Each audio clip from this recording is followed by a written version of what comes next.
सब जगह, अब भक्ति से सब जगह एक ही भगवान है, सब जगह हैं तो यहां भी हैं, यहां का परिचय मिल गया तो सब जगह वही है ना, सबको जान गया ना। प्रकृति से संबंध रहित तो हो करके अपनी स्थिति जो है वो स्वरूप स्थिति है। ये प्रकृति की रचना है, स्थूल शरीर, सूक्ष्म शरीर, कारण शरीर, ये प्रकृति रचना है। ये अध्यात्म मार्ग है, इसलिए कैसे समझ में आएगा देहाभिमानी कोई बात, पर सुनते रहोगे तो जहर उतर जाएगा माया का, तो समझ में आने लगेगा। अनंत जन्मों तक अनंत क्रियाओं और अनंत शरीरों को हमने प्राप्त किया है। अनंत जन्म हुए हैं, अनंत क्रियाएं हुई, अनंत शरीर मिले हैं, कभी इनकी एकता नहीं हो सकती। लेकिन अनंत जन्मों में, अनंत शरीरों में, अनंत क्रियाओं में स्वरूप एक ही रहा है। वो अब भी है, वो आगे भी रहेगा। ना वो शरीर रहे, ना वो क्रियाएं रही, ना वो अनंत जन्म कर्म रहे, स्वरूप आज भी, और आज भी निर्लेप है। वो केवल भ्रम से हमने जिस जिसको पकड़ रखा है वही हमें भोगना पड़ रहा है। ये पकड़ना छोड़ दो, इसी को कहते हैं अहमता और ममता। जो उपासक भगवद आश्रित हो जाता है वो ये रहस्य जान जाता है और सबसे अलग हो जाता है। कारण से, सूक्ष्म से, स्थूल से, तीनों लोकों से, 14 भुवनों से अलग होकर जब अनुभव करता है तो सब एक ही होता है। गूढ़ रहस्य, एकम एक होकर के ना अपने का अनुभव होगा, ना संसार का अनुभव होगा, ना भगवान का अनुभव होगा, सबसे न्यारो। अब वो अपने स्वरूप का जो ही अनुभव हुआ या भगवत स्वरूप का अनुभव हुआ तो एकम एक हो गया, क्योंकि एक ही रह गया। आप सर्वान वस्तुतया निरीक्ष परम स्वाराध्य बुद्धिर्मम। आप कहीं कोई द्वैत नहीं रह गया, कहीं कोई माया नहीं रह गई, कहीं कोई भ्रम नहीं रह गया। ऐसा उसे अध्यात्म का ज्ञान हो जाता है भगवद आश्रित को। फिर कर्म चाखिलम विदुः, ये कर्म बहुत बड़ा बलवान है। इसे ऐसा मत सोचना कि हमने कर दिया खत्म हो गया। तुमने जो किया 5 मिनट का कर्म, हो सकता है 5 मिनट का कर्म तुम्हें 5 जन्म लिवा दे। कर्म बड़ा भयंकर होता है, बड़ी भयंकर परिस्थिति पैदा करता है, मिटिया मेट कर देता है। डरो ऐसा कोई कर्म ना बन जाए जो तुम्हें जहां चल रहे हो यहां से घसीट कर नीचे गिरा दे। कर्म बहुत बलवान है। क्यों? पहला इसका प्रभाव होता है बुद्धि का अपहरण करना, सबसे पहला प्रभाव होता है। जो आपने असत कर्म किया है, कोई और नहीं, तुम्हारी बुद्धि का अपहरण करके पहले वहीं ले जाया जाएगा जहां तुम्हें दंड भुगताना है। तुमसे वैसे बुलवा दिया जाएगा, तुमसे वैसे करवा दिया जाएगा जैसे तुम्हारी दुर्गति होगी, जैसे तुम्हारा अपमान होगा, जैसे तुम्हारी निंदा। तुम ये क्या बोल दिया हमने, हम तो बोलने नहीं चाहते, ये क्या निकल गया। अब हाय हाय करते रहो, वो कर्म तुम्हारा बुलवा रहा है। ये मैंने क्या किया, मेरी तो कोई इच्छा ही नहीं थी। कैसे? वो कर्म है बलवान, जबरदस्ती बलात् तुमसे करवा दिया और जीवन भर जेल भोगो, जीवन भर निंदा सहो, जीवन भर भयंकर रोग से ग्रसित हो जा। कर्म, इसे कोई खिलवाड़ में मत लीजिए। मस्ती, लोग कहते हैं अरे थोड़े दिन का जीवन मिला, मस्ती। मस्ती का क्या स्वरूप? बोले शराब पियो, मांस खाओ, बेविचार करो, मनमानी आचरण करो, मौज लो। ये मौज नहीं, ये मौत है। ये महान दुखदाई तुम कर्म जो भ्रष्ट आचरण कर रहे हो, ये जब अपना स्वरूप प्रकाशित करेंगे तो तुम्हारी धज्जियां उड़ जाएंगी। तुम क्या बड़े बड़े को रहे न रावण सब अभिमानी, हिरणाकश्यप संबरदानी, खान विभव की खान जगत में कुछ दिन के मेहमान, भजले श्री भगवान जगत में कुछ दिन के मेहमान। कुछ दिन के लिए तुम्हें स्वतंत्रता मिली है, अगर इसका दुरुपयोग करोगे तो तुम्हारा कर्म ही तुम्हें नष्ट कर देगा। कर्म चाखिलम विदुः, भगवद आश्रित इस कर्म के रहस्य को जान जाता है। ये सृष्टि रचना क्यों हुई, कैसे हुई, भगवान क्या है, कैसे है, कोई प्रश्न बकाया नहीं रह जाता। जिसके जान लेने के बाद कुछ जानना बाकी नहीं रहता, वो प्रभु श्री हरि है। मनुष्य मात्र को देश काल परिस्थिति के अनुरूप जो कर्तव्य कर्म प्राप्त हो जाए उसे बड़ी निष्ठा से निर्वाह करना चाहिए। भाव समझिए, आपको जो शास्त्र उपदेश करते नहीं समझ पाओगे, तो इसीलिए गुरुदेव का वर्णन किया जाता है कि जैसे मेडिकल स्टोर रखा है, हम बीमार हैं, पर हो सकता है हम कोई ऐसी औषधि लेके खा लें जो हमारी बीमारी बढ़ जाए या मर भी सकते हैं, क्योंकि हमें पता नहीं ना है इसी में औषधि कहीं। अब उसकी खोज करने के लिए हमें डॉक्टर चाहिए। डॉक्टर ने हमारे मर्ज को देखा, उसकी अनुपात से दवा का, अमुक दवा इतने ढक्कन पियो, इतनी टेबलेट खाओ, इतना इंजेक्शन लगवाओ, ऐसा ऐसा। ऐसे ही शास्त्र मेडिकल स्टोर हैं भवरोग के। हमारा स्वभाव, हमारी वृत्तियां, ये गुरुदेव देखते हैं, उसके अनुसार हमें उपदेश देते, तुम ये साधन स्वीकार करो, इस साधना से चलो, ऐसे तुम वहां पहुंच जाओगे। ये हुई दवा। अब हमको मेडिकल स्टोर से मतलब नहीं, गुरुदेव रूपी सद्वैद्य के द्वारा बताई हुई औषधि का सेवन करें और कुपथ्य का त्याग करें। सदगुरु वैद्य वचन विश्वासा, संयम या न विषय कयासा, रोग नष्ट हो जाएगा। मनुष्य मात्र को जो कर्तव्य दिया गया है उसमें तुम मनमानी बिल्कुल मत लगाओ, अभी मुक्त हो जाओगे। बस यही हमारी कमी है, हम अपने मन की लगा देते हैं, सब बात बिगड़ जाती। जहां मन की लगाया, ये वही मन है जो आज तक हमें भगवत प्राप्ति नहीं होने दिया, और इसी मन की सलाह मान रहे हो। वही बुद्धि है जिसने मुझे प्रभु से विमुख करके संकटों में फंसा दिया। कैसे तुम्हें बताए, ये बुद्धि बड़ी मित्र बनती है, काम पूरे दुश्मन का करती है। अगर ये निर्णय कर देती कि ये गलत है, नहीं करना है, और दृढ़ रहती, तो मन नहीं कर पाता, क्योंकि मन इसके अनुमति के बिना नहीं चलता। ध्यान रखना, हो क्या गया, मन ने फुसला के बुद्धि को अपने अधीन कर लिया है। इंद्रियां मन के आदेश के बिना नहीं चल सकती। इंद्रियों ने मन को फुसला कर अपने अधीन कर लिया, मन ने बुद्धि को कर लिया, और विषय ने इंद्रियों को वश में कर, सब उल्टा हो गया। जबकि बुद्धि के शासन में मन है, मन के शासन में इंद्रियां है, इंद्रियां शासित निर्विषय भगवत मार्ग। विषयों के प्रलोभन में इंद्रियां, इंद्रियों के बस में मन, मन के बस में बुद्धि, नरक का मार्ग, संसार का मार्ग। प्राय हम इसी लाइन में खड़े हैं। विषयों के वशीभूत इंद्रियां, इंद्रियों के वशीभूत मन, मन के वशीभूत बुद्धि, उल्टा हो गया। कैसे हम इसे सन्मुख करें? बस केवल आज्ञा का पालन। बहुत जोर की बात है। संतों को अपने प्राणों से भी ज्यादा प्रिय सिद्धांत लगता है। अगर उनके अनुभूत सिद्धांत को मान लो तो तुम प्राणों से भी अधिक प्यारे हो जाओगे। एक पूछ रहे थे कि गुरुदेव को शिष्य सतत चिंतन करने की चेष्टा करता है, क्या गुरुदेव भी कभी कभी अपने शिष्य का चिंतन करते हैं कि नहीं? ऐसा प्रश्न किया था। यद्यपि वो अपने भाव से कर रहे थे।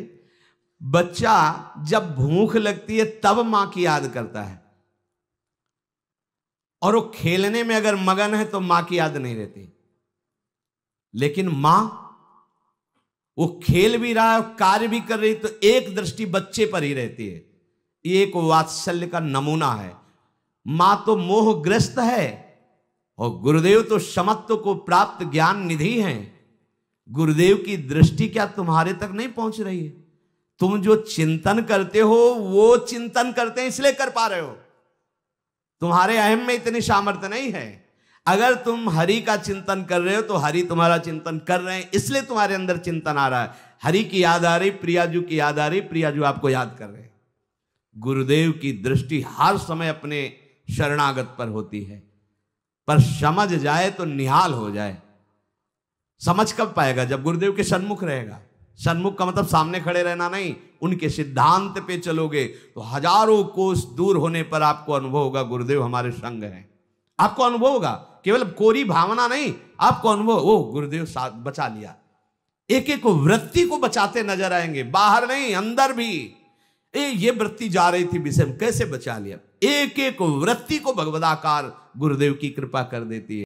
उपासक को किसी भी देश, किसी भी समय, किसी भी परिस्थिति में अपने प्राप्त कर्तव्य का त्याग नहीं करना चाहिए। प्राप्त कर्तव्य जो आज्ञा हुई है, सच्ची मानो, बस आज्ञा पे कोई भाग्यशाली चल पाता है, नहीं चल पाते।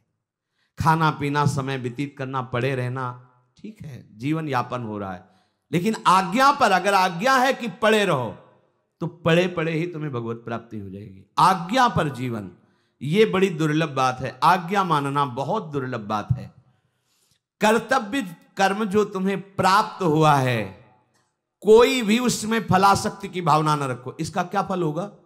बोले यहां गेट में खड़े रहो, इसका क्या फल होगा? इससे अच्छा है ये 2-2.5 घंटा सत्संग में व्यतीत करेंगे ना, तो हम परिक्रमा लगा के आ जाते, फिर खड़े मिल जाएंगे। नहीं, गलत हो गया।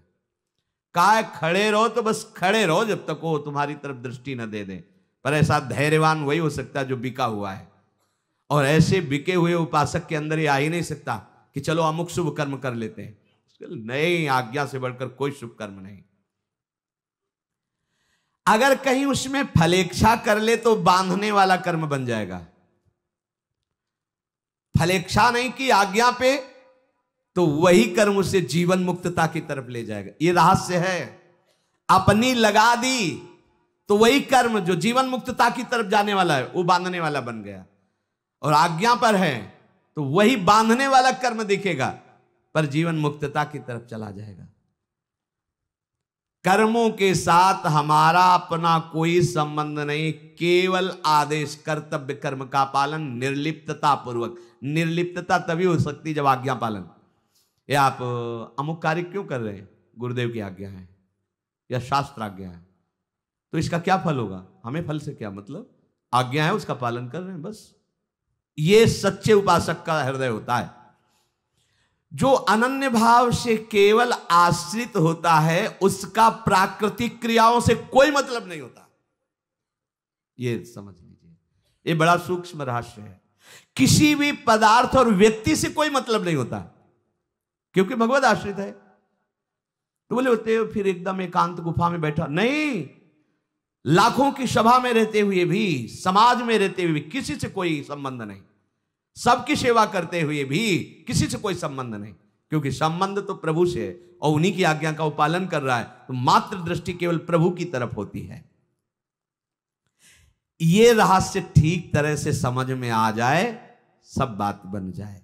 सब क्रियाएं, सबसे मिलना, व्यवहार करना, सब पदार्थों के बीच में रहते हुए भी उसकी कोई भी बंधन वृत्ति नहीं होती। ना कोई पदार्थ बांध सकता है उसे, ना कोई व्यक्ति, ना कोई क्रिया, ना कोई विषय। क्यों? क्योंकि उसकी आंतरिक वृत्ति भगवद आश्रय में होती है। ये प्रभु की प्रसन्नता के लिए कर रहे, ये अपने गुरुदेव की आज्ञा पालन के लिए कर रहे हैं। क्रियाओं का आरंभ और अंत होता है, आरंभ और अंत वाली क्रियाओं से अनंत को नहीं प्राप्त किया जा सकता। पदार्थ उत्पत्ति और विनाशशील है, उत्पत्ति और विनाशशील पदार्थों से अविनाशी को नहीं खरीदा जा सकता। रुपए से, सोना चांदी से, 56 भोग से प्रभु को खरीदा जा सकता है क्या? नहीं खरीदा जा सकता। तपस्या से नहीं खरीदा जा सकता, भजन से नहीं खरीदा जा सकता। हमने इतने लाख जप किया, चलो श्री कृष्ण ऐसा नहीं। बड़े बड़े भजन आनंदी अगर प्रभु को खरीद पाए हैं तो रोते हुए खरीद पाए। दैव्य होकर पुकारा, हे नाथ, आठों पहर उन्हीं की व्याकुलता पूर्वक चिंतन वृत्ति में अहम की गंध नहीं, प्रभु अधीन हो गए। कबीरा हंसना छोड़ दे रोने से कर प्रीति, बिन रोए किन पाइया प्रेम प्यारा मीत। ये रोना नाटक नहीं, ये हृदय की आर्त पुकार होती है। ब्रह्मलोक तक की कोई भी क्रिया, कोई भी पदार्थ सत्य नहीं है, मायाकृत है। अतः भगवद आश्रित उपासक का किंचन मात्र लोक लोकांतर की प्राप्ति कराने वाले कर्म या भोग से कोई संबंध नहीं रहता। ये बड़े आनंद की बात है।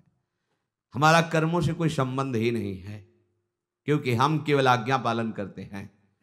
अगर उसका कोई फल, कोई बंधन, कोई वो आज्ञा देने वाले जाने। हमारा तो सिर्फ यंत्रवत आचरण करना। अभी जीवन मुक्ता भी। एक बार सदगुरुदेव भगवान गिरिराज जी की जब परिक्रमा लगती थी, दंडवती, तो कभी कभी बैठ कर ऐसे, तो हम कहते थे गुरु आश्रित उपासक को कुछ करना पड़े? नहीं, अभी समझ ठीक नहीं, इसीलिए बात ऐसी है। गुरु आश्रित उपासक को, अरे कल्पतरु के समीप बैठा है, उसे फिर भी कुछ करना पड़े? कभी कभी ऐसे भाव में बोलने लगे। उनकी गुरु कृपा से उस समय ऐसी वृत्ति थी, महाराज जी जब कभी कुछ भी बोल देते थे, पेन और डायरी रखते थे, पीछे हटे, समय तारीख गुरुदेव भगवान ने ऐसा बोला, बहुत कम बोलते, जो अभी डायरी रखी उसको फौरन लिखा, गुरु आश्रित को कुछ करना पड़े, कुछ करना उसका अहम होगा। सूक्ष्म चिंतन, वो तो आश्रित है, जैसा आदेश वैसा जीवन चल रहा है, उस जीवन से उसका संबंध नहीं, उन क्रियाओं से उसका कोई संबंध नहीं, संबंध केवल आज्ञा, और आज्ञा पालन तो जो गुरुदेव का हृदय है वही जागृत हो जाता। नाभाजी महाराज चाहे जितने जन्म साधना करते, अग्रदेवाचार्य के हृदय की स्थिति तक नहीं पहुंच सकते थे। अपने गुरुदेव की मां को जैसे प्यार किया जाता है, ऐसे नाभाजी ने पकड़ लिया गुरुदेव को, मेरी मां गुरुदेव। आठों पहर उनकी सेवा, उनकी जूठन पाना, उनकी आज्ञा में रहना, मुखचंद्र के चकोर बन गए नाभाजी। यद्यपि बाहरी नेत्र, आंतरिक नेत्रों का ऐसा प्रकाश कि गुरुदेव जहां थे वहां पहुंच गए। एक शिष्य समुद्र में, उसका जहाज डूब रहा था, व्यापारी था, तो उसने गुरुदेव अग्रदेवाचार्य जी को पुकारा आर्त भाव से। तो श्री प्रिया प्रीतम को माला धारण करा रहे थे गुरुदेव मानसी सेवा में, तो चित्त खिंचा, तो नाभाजी पंखा कर रहे थे गुरुदेव के, ऐसे ही पंखा किया और कहा, गुरुदेव जहाज निकल गया है, आप जिस सेवा में, अंदर बाहर नहीं, बाहर मौन, सब शांत, बाहर पंखा कर। उनका कौन बोला? उनका जिसको अपनी जूठन से पोषित किया। ये नहीं कहा मैं बोला, जिसको आपने अपनी जूठन से पोषित किया है। जब सेवा से निवृत्त हुए तो उनका, भगवान ने तुम्हें ऐसी अमोघ शक्ति दी है, इसका और विस्तार करो। जितने भी महाभागवत हुए उनके चरित्रों को तुम लिखो। तो गुरुदेव हमारी सामर्थ्य नहीं, हमारी सामर्थ्य के हम कैसे जानेंगे कि कबीरदास जी का जीवन क्या रहा, अमुक महापुरुष का। बोले जिस समय तुम जिन महापुरुष का चिंतन करोगे वो स्वयं आकर अपनी जीवनी बताए। ये जो अमोघ स्थिति प्राप्त हुई, ये केवल जैसे छोटा बच्चा अपने मां के अधीन होता है, ऐसे अपने गुरुदेव के अधीन थे। वो स्थिति, तात्पर्य ये हुआ कि हमें ब्रह्मलोक तक के किसी साधन से मतलब नहीं, किसी विषय से मतलब नहीं, किसी स्थिति से मतलब नहीं, किसी लोक से मतलब नहीं। जो आज्ञा हो रही हम उसका आश्रय लेकर पालन कर रहे हैं, इसी से हमें जरा मरण मोक्षाय, वो परम स्थिति, अविनाशी स्थिति। बातें बनाना अलग चीज होती है, आंतरिक स्थिति आना अलग चीज होती है। माया के टक्कर को, माया के प्रहार को स्थितिवान सह सकता है, बात बनाने वाला नहीं सह सकता। समझना, ये छोटी मोटी बातें नहीं है। जब प्रहार होगा काम क्रोध का तो चकनाचूर हो जाओगे, अगर स्थिति है तो मुस्कुरा के सह के निकल जाओगे। स्थिति गुरु कृपा ही केवलम, केवलम गुरु कृपा ही केवलम। तात्पर्य हुआ कि आश्रय लेकर के जो आज्ञा पर चलता है उसे पूर्ण ब्रह्म का बोध हो जाता है, अध्यात्म का, जीव को अपने स्वरूप का बोध हो जाता है, और कर्म के वास्तविक रहस्य को जान जाता है। शादि भूतादि दैवम माम शाधि यज्ञम च ये विदुः प्रयाण काले पिच माम ते विदुर्युक्त चेतसः। जो मेरे आश्रित हो जाता है वो अधिभूत को जान जाता है, अधिदैव को जान जाता है, और अधियज्ञ को जान जाता है। जो मुझे अपना जीवन समर्पित कर देता है तो वो अधियज्ञ को, अधिदैव को, अधिभूत को मेरे सहित जान जाता है, क्योंकि उसने चित्त मेरे में लगाया है। तो प्रयाण काले पिचमाम ते विदुर्युक्त चेतसः, अंत काल में वो संपूर्णतया मेरे ही चिंतन में तन्मय होता है और मेरे को ही प्राप्त हो जाता है, सब कुछ जान जाता है। शादिभूतम शादिभूतादि दैवम माम शाधि यज्ञम च ये विदुः। भूत, अधि भूत, भूत माने पांच भौतिक, जितनी मायाकृत रचना वो सब अधिभूत है। जितनी मायाकृत रचना आपको दिखाई दे रही है सब नाशवान है। गो गोचर जहां लग मन जाई सो सब माया जानो भाई। जहां तक तुम्हारा मन जा रहा है, जहां तक तुम्हारी इंद्रियां जा रही, जो तुम्हें दिखाई दे रहा है सब मायाकृत है।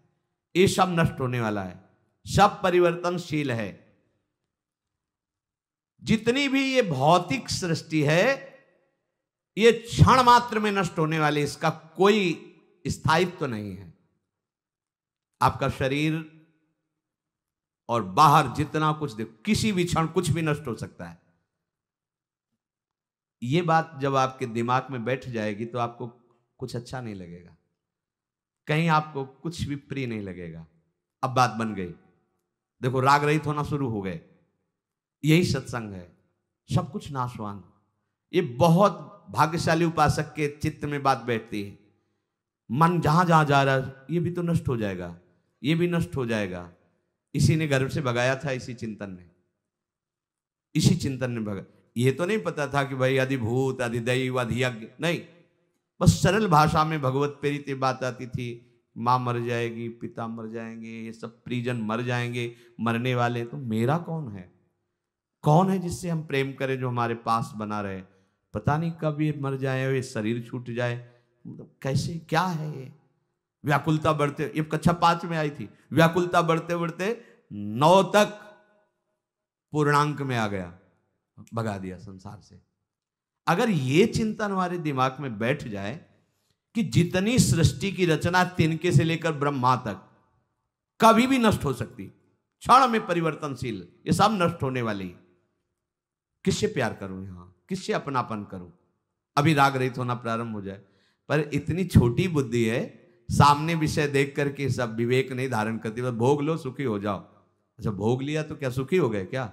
जलन तो और बढ़ गई ना, कामना और बढ़ गई। ये कैसा जादू हुआ? ये भूत के लड्डू ना खाए तो जले और खाए तो जले। जब दोनों भांति जलना है तो एक भांति का जलना ऐसा स्वीकार करो जिससे जलन शांत हो जाए, वो है ना खाना। दोनों भांति से जलन, उभय भांति देखे तब मरना, कि दोनों तरफ मरूंगा। अगर प्रभु के पास जाके हिरन बनता हूं तो मारा जाऊंगा, और ना कहता हूं तो चंद्रहास से गला काट देगा रावण। उभय भांति देखे जब मरना, तब ताके रघुनायक। मरना है तो इस राक्षसी वृत्ति वाले के हाथ से क्या, प्रभु के हाथ से मरे। तो जलना है दोनों तरफ, इधर भी चलेंगे तो जलना है, इधर भी चलेंगे तो जलना है। तो अंतर क्या है? इधर चलेंगे तो ज्वाला में ज्वाला बढ़ती चली जाएगी, और इधर चलेंगे तो हर कदम में जलन शांत होती चली जाएगी। इधर ठीक है, तब ताके रघुनायक शरण। चलो प्रभु की तरफ चलते हैं। जलन तो तुम दोनों तरफ है, एक तरफ कुछ दिन की जलन बर्दाश्त करके महाशांति, परम शीतल। यहां कुछ भी स्थायित्व तो नहीं है। इस सृष्टि में जो सुख रूपता भासती है, आकर्षण भासता है, अच्छापन लगता है, वो प्रभु का है, कृष्ण का आकर्षण है। इसमें कोई सत्य नहीं, कोई स्थिरता नहीं, परिवर्तनशील। पर जो सत्य सा भास रहा है, जो अच्छा लगता है, जो प्रियता लगती है, वो श्री कृष्ण है। पर हम श्री कृष्ण को तो देख नहीं पा रहे। किसी व्यक्ति को देखते हैं, वस्तु को देखते हैं, स्थान को देखते हैं, और उसकी सुख रूपता मानकर उसमें रमण करते हैं, जिससे हमारी दुर्गति हो जाती है। अगर हम ये अंदर से जान ले कि आकर्षण तो श्री कृष्ण का है, तो फिर इस नाम रूप का आकर्षण हमें नहीं चाहिए। हमें सीधे ललित त्रिभंगी, जिनका आकर्षण हमें उनसे मिलना है, ये विवेक काम करेगा। जैसे बर्फ दिखाई दे रही है तो बर्फ की कोई सत्ता नहीं, जल ही जल है। ऐसे जितनी भी ये सृष्टि दिखाई दे रही है, इसकी कोई सत्ता नहीं, श्री कृष्ण ही श्री कृष्ण है। बर्फ में जल ही जल है, आकार दिखाई दे रहा है, ठोस है, बर्फ दिखाई दे रही, पर वो जल ही है। थोड़ी देर ऐसे तापमान जहां उसका बढ़ा तो वो पानी हो जाएगा, तापमान घटा तो वो बर्फ हो जाएगा। ऐसे ही सृष्टि जितनी दिखाई दे रही है, ये केवल श्री कृष्ण ही है। जैसे बर्फ में जल ही जल है, ऐसे संपूर्ण सब वासुदेवा सर्वमिति। पहले क्या बताया? एक एक शब्द का राशि है। पहले बताया जो कुछ भी देख रहे हो सब नाशवान है, इसमें स्थायित्व तो कुछ नहीं, सब परिवर्तनशील, झूठा मानो। पहली बात तो जितना तुम्हारा राग है हटा। तो ये आकर्षण और सुख किसका है? श्री कृष्ण का। जैसे बर्फ में जल ही जल, ऐसे संपूर्ण सृष्टि भगवत स्वरूप श्री कृष्णमय। अब अगर हम पहले ये बात रख लेते हैं हमारा राग भोगों की तरफ है, तब तो फिर क्या हटने की क्या बात भैया, आप श्री कृष्ण से ही मिल रहे हैं। हम जो जो भोग भोग रहे हैं श्री कृष्ण साहब वासुदेवा सर्वमिति। अब हमको किससे वैराग्य धारण करना है, भगवान ही तो है, बड़ा चतुर मन है, फंसा देगा। इसलिए पहली बात समझो, जो कुछ भी देख रहे हो, जो कुछ भी यहां से ब्रह्मलोक तक है, सब नाशवान। इसका बताने का मतलब राग हटाओ, इससे राग हटाया, वैराग्यवान हुए। अब देखो इसमें जो आकर्षण और सुख रूपता है वो श्री कृष्ण, इसलिए वासुदेवा सर्वमिति। अब जाके समझ में आएगा, राग रहित अर्थात वैराग्यवान पुरुष को ही ये ज्ञान होता है, वासुदेव भोगी को नहीं। भोग के लिए तो पहले त्याग, त्यागाच्छांतिरंतरम, शांत हो, पहले शांत होके बैठो, त्यागाच्छांतिरंतरम। अब चिंतन करो, सर्वत्र श्री भगवान है। ये है अधिभूत। अधिभूत को जान लिया। अधिभूत कौन? जो प्रकट में दिखाई दे रहा है वो नहीं है, जो इसमें अंतर में विराजमान वो है श्री कृष्ण।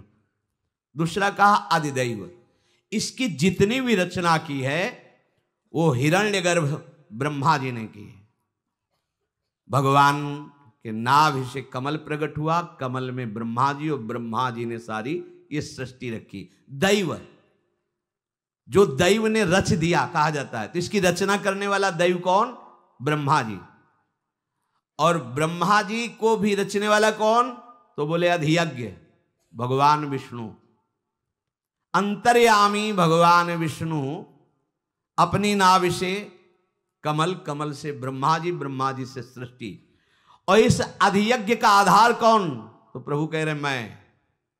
हमारे निकुंज बिहारी श्री ठाकुर जी के एक अंश से भगवान विष्णु, उनकी नाभि कमल से ब्रह्मा, ब्रह्मा से संपूर्ण सृष्टि। ये हुई जानकारी अधिभूत की, अधिदैव की, अधियज्ञ की। अर्थात सृष्टि रूप में मेरे श्री कृष्ण, रचयिता रूप में मेरे श्री कृष्ण, मूल रूप में मेरे श्री कृष्ण, सर्वमूल रूप में मेरे श्री कृष्ण। शांत, किसी से कोई संबंध नहीं, केवल श्री कृष्ण से। अब जब ऐसा जान गया तो प्रयाण काले पिच माम ते विदुरयुक्त चेतसहा, अब अंतिम उसका सुधर गया, केवल प्रभु से संबंध रह गया। ये अंतिम सुधर जाना महामहोत्सव है। सारी मेहनत इसी बात की जाती है कि फाइनल सुधर। साल भर बड़े पढ़ाकू रहे और आपकी कॉपी में नंबर ही सही नहीं दिए टीचर ने, फेल हो गए, तो साल भर तुम्हारा पढ़ाकूपना किस काम का रहा? पूरा जीवन तुम्हारा सार्थक तभी माना जाएगा जब आपकी कॉपी जांचने में नंबर सही आ जाए। या प्रभु कह रहे मैं नंबर सही तभी करूंगा जब पहले तुम ये बात समझ लो कि मेरे सिवा कोई नहीं, मैं ही ब्रह्मा हूं, मैं ही विष्णु हूं, मैं ही चराचर जगत हूं। अधिभूत, अधिदैव, अधियज्ञ। तो प्रयाण काले पिचमाम ते विदुरयुक्त चेतसहा, वो अंत काल में मेरे को देखता है। भाई अंत काल बुढ़ापे के बाद आएगा, इसका क्या भरोसा? अभी खत्म हो जाए, अगला शब्द नहीं बोल पाएंगे, गया। इसका तो कोई टाइम नहीं है अपने पास। अंतकाल का कोई टाइम है क्या अपने पास? इसलिए अपने तो बहुत खतरे में है। अगर ये कह दिया जाता कि बुढ़ापे के बाद ही आपका शरीर, तो चलो थोड़ा तो चैन मिला कि अभी 40-50 और प्लस होंगे, कोई भरोसा नहीं। हमारा अंतकाल किसी समय भी हो सकता है। हमारा क्या मतलब? अपने सब लोगों का कभी भी हो सकता है। धाम में एक आते थे फूल चयन करने ठाकुर जी के लिए, और वो टीचर भी थे ब्राह्मण ब्रजवासी। 2-3 दिन नहीं आए तो हमने पूछा, वो नहीं, वो लोग पधार गए। वो कैसे? एकदम हष्ट पुष्ट। वो बोले बैठे और पत्नी से कहा कि भोजन लाओ, वो परोस के लाई, वो पधारे बैठे थे। क्या हो गया? बोले वो दिल फेल हो गया। ये कब फेल पास हो जाए, सब फेल ही है। इसलिए हर समय नाम, जब हमारा अंतिम समय हर समय है। ये जो अंतिम का सोचे ना कि अभी 60 के हैं, 10-20 और, अभी थोड़ी जाने वाले हैं। ये रजिस्टर करवा के आए। एक भिक्षुक आया और पांडवों से भिक्षा की याचना की, किसी अपनी रक्षा आदि के लिए। भीमसेन ने कहा आज तो नहीं, कल ये कार्य कर देंगे। युधिष्ठिर जी ने कहा शंख बजाओ। भीम ने काल पर विजय प्राप्त कर ली। क्योंकि इनको कल का वादा किया है। भीमसेन सावधान। तो युधिष्ठिर जी ने कहा तुम्हें कल तक का विश्वास है कि काल बख्श देगा? एक सेकंड का विश्वास नहीं, तुमने कैसे कल के लिए छोड़ दिया? अभी जाओ, इसी क्षण इसकी रक्षा करो, पता नहीं जीवन है कि नहीं है। मान भगवान की उत्तम भक्ति के द्वारा भगवान की आराधना करके जिस स्थिति को प्राप्त हुए वो बड़ी दुर्लभ स्थिति कबीरदास जी की, बड़ी दुर्लभ स्थिति। निर्गुण और सगुण, साकार निराकार सब में प्रवेश जिनका, समग्र भगवान के रूप को जानने वाले। काल करे सो आज कर, आज करे सो अब, पल में परलय होएगी, बहुरी करोगे कब? पता नहीं अंतकाल हमारा कब है। भगवद आश्रित होकर सब में भगवत भावना करते हुए संसार से सर्वथा जो उपरत हो गए हैं वो युक्त चेतसा हैं, उनका चित्त भगवान में जुड़ गया है। तो अंतकाल में बड़ी पीड़ा होती है, मृत्यु के समय बड़ी पीड़ा होती है। मरना कोई साधारण बात नहीं, बहुत कठिन, बहुत कष्ट होता है। भगवान कहते हो ये कष्ट मेरे भक्तों को नहीं होता, क्योंकि भगवान उस समय आनंद समुद्र उसके ऐसे मुस्कुराते हुए उसका जीवन जाता है। जैसे हम अपना कोई वस्त्र उतार करके नया पहन रहे हो तो हमें शोक थोड़ी होता है, एक आनंद होता है क्योंकि नया वस्त्र पहन रहे हैं। ऐसे ही भगवत भक्त को शरीर छोड़ते समय कष्ट, चेष्टा भले दिखाई दे लेकिन उसके अंतर में कष्ट नहीं होता। स्वयं भगवान विराजमान होते हैं उस समय, क्योंकि जीवन भर उसने तो कितना जीवन, आज से यदि हम शुरू कर दिया और शाम के पधार गए तो हमारा पूरा जीवन बन गया। अभी हम निश्चय किया, भजन शुरू किया, अभी आधा घंटे में राधे श्याम हो गया तो भगवत प्राप्त हो जाएगा। ये बहुत बढ़िया सौदा है। आगे के लिए न टालें, आगे के लिए टालने का मतलब बहुत बड़ा घाटा। आज से अभी से इसी जीवन को ये बात समझ कर कि संपूर्ण सृष्टि भगवान ही है, भले हमें नहीं दिखाई देते लेकिन हम मान लेते हैं, मानने से हम जान जाएंगे। अब हमारा जितना समय बचा है, राधा राधा राधा, पता नहीं कौन सी श्वास अंतिम हो, कौन सा क्षण अंतिम हो, वो अटल रूप से निश्चित मेरे को प्राप्त होगा, अटल स्थिति प्राप्त होगी। चाहे जितना स्थूल शरीर में हलचल हो, सूक्ष्म शरीर में हलचल हो, पर किंचन मात्र वो दुख से विचलित नहीं होगा और मेरे को प्राप्त होगा। श्री भगवान ऐसा कह रहे हैं, प्रयाण काले पिच मामते विदुरयुक्त चेत। यही जीवन का परम लाभ है, जीवन का परम लाभ है भगवत प्राप्ति। हम ऐसी चेष्टा करें जिससे हम प्रभु के चिंतन परायण रहें, हर समय अपने प्यारे जू का नाम, उनका रूप, उनकी लीला, उनकी सेवा, जितनी श्वासें बचे, ये भाग्यवान कोई ही धारण कर पाएगा।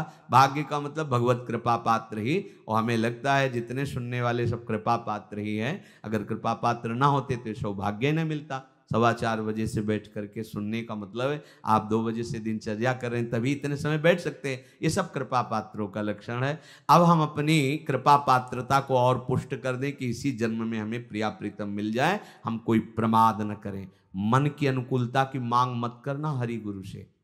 वो कृपालु हैं, जो इच्छा करी हो मन माही, ले जाओ भोगो देख लो, मांग मत। अगर मांग भी करना तो आगे प्रार्थना जरूर कर देना कि प्रभु यदि आपकी प्राप्ति में बाधक हो तो हमारे मांगते रहने पर भी मत देना। नाथ अब तो आप ही चाहिए, पर ये चाहे हैं, अब देख लो अगर आपकी प्राप्ति में बाधक हो तो मत देना, ऐसी जरूर शर्त लगा दो। मन के अनुकूल चलने वाला कभी भगवत प्राप्ति नहीं कर पाता, प्रभु के गुरु के अनुकूल चलने वाले को कभी माया परास्त नहीं कर पाता।